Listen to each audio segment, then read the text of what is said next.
Every year we mark this day in order to remember our brave ancestors.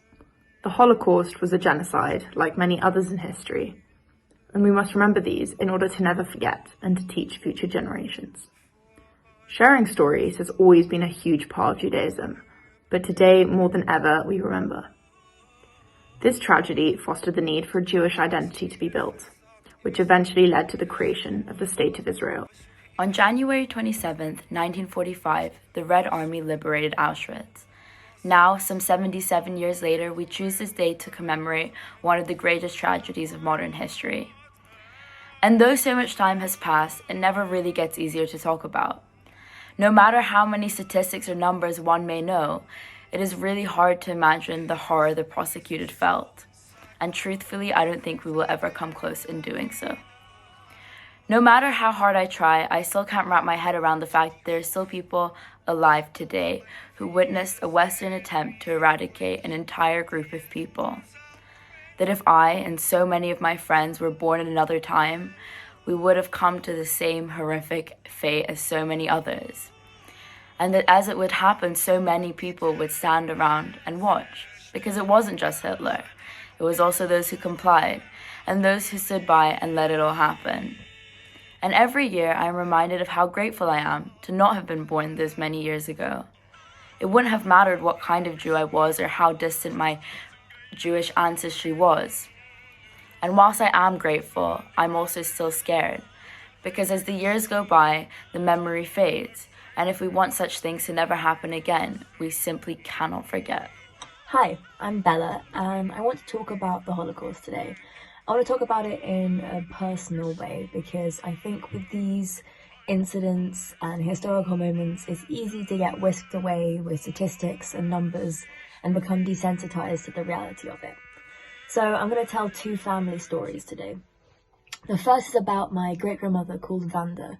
Wanda was living in Warsaw, and she was Jewish, and she had to change her identity by bleaching her hair blonde and by straightening her hair, evidently opposite to me here, and she forged a passport, changed her identity, and managed to escape going into a concentration camp.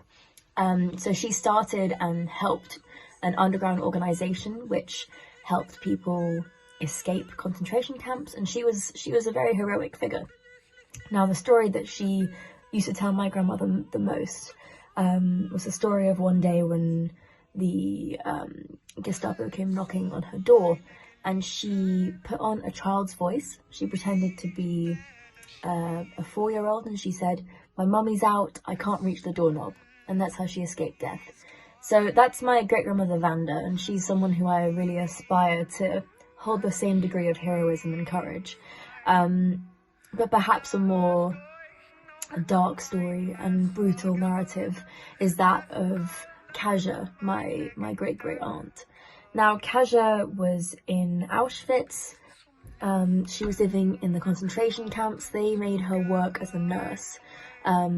She pretended to know hospitality, she pretended to understand science, and she essentially forged her way into the job to prevent herself from getting killed. She managed to successfully be a nurse and look after many wounded soldiers.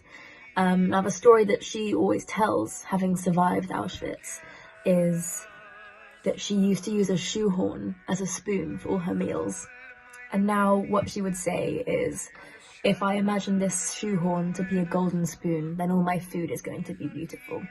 And she would sit there and she ate her food with this shoehorn, and that's how she claims to have survived, by forging her nurse identity and by pretending that her shoehorn was a golden spoon, which made all her food delicious.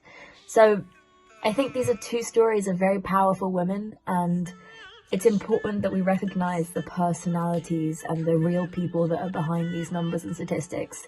They are named people, they have identities, they have families. It seems abstract to me as a member of their families, so it must seem abstract to others. The music piece that you've been hearing in the background of this presentation is titled Letter from Camilla.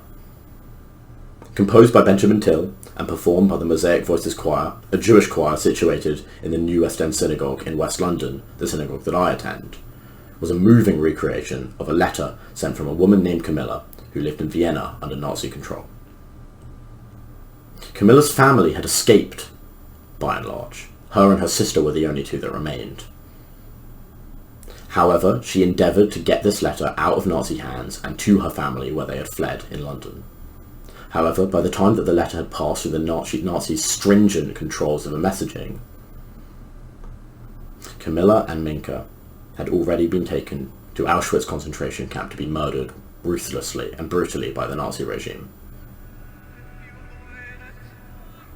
The stories of women like Camilla and Minka are stories that are shared by millions and millions of Jewish families.